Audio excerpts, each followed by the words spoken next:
Noel, pasensya na pero hindi pa kami tapos mag-usap. Sa kusina ka na muna. Naiintindihan mo naman ako, di ba? Oo, ate, pero kasi, wala naman kasi talaga. Di talaga. Tsaka, ate naman eh, ang problema dun, eh, dalaga naman ako, binata naman yun. Alam ko, kaya lang, Noel. Pwede? Alam ko na. Uwi na lang ako. Kakain na lang ako sa labas. Kayo itong sunod na sunod sa akin. Alam ba ni Cecil na susunduin mo siya? Hindi. Gusto ko nga surpresahin eh. Tapos yayain natin kumain sa labas. Gusto mo, sunduin ko na. Hindi na. Bahala ka. Hindi na kailangan. Uy, Insan! Saan ka pupunta?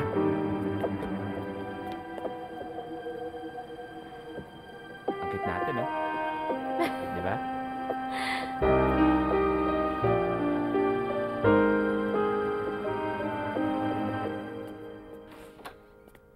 Ayos ah.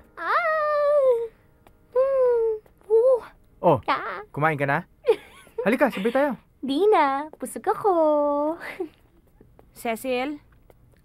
Te, Tama-tama, gutom na ako. Cecil, mag-usap tayo. Noel, sa lanay ka muna, mag-usap lang kami ni Cecil.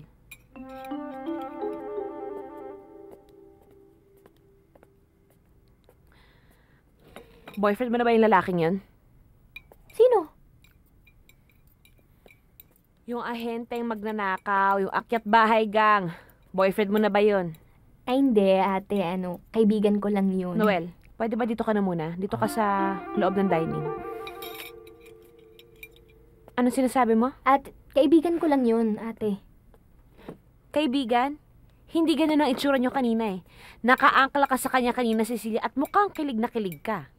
Pinag-iingatan lang kita. Ayoko mapahamak ka. Noel, pasensya na pero hindi pa kami tapos mag-usap. Sa kusina ka na muna. Naiintindihan mo naman ako, di ba? Oo, ate, pero kasi, wala naman kasi talaga. Di talaga. Tsaka, ate naman eh, ang problema dun, eh, dalaga naman ako, binata naman yun. Alam ko, kaya lang, Noel. Pwede?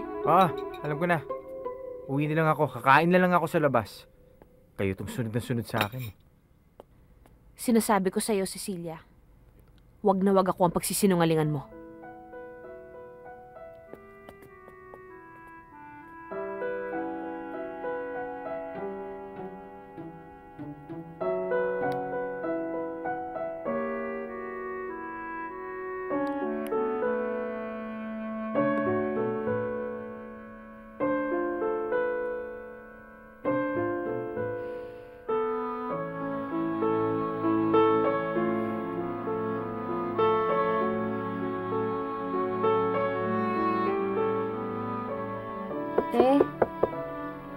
Te, Pabayaan mo muna yung ate mo.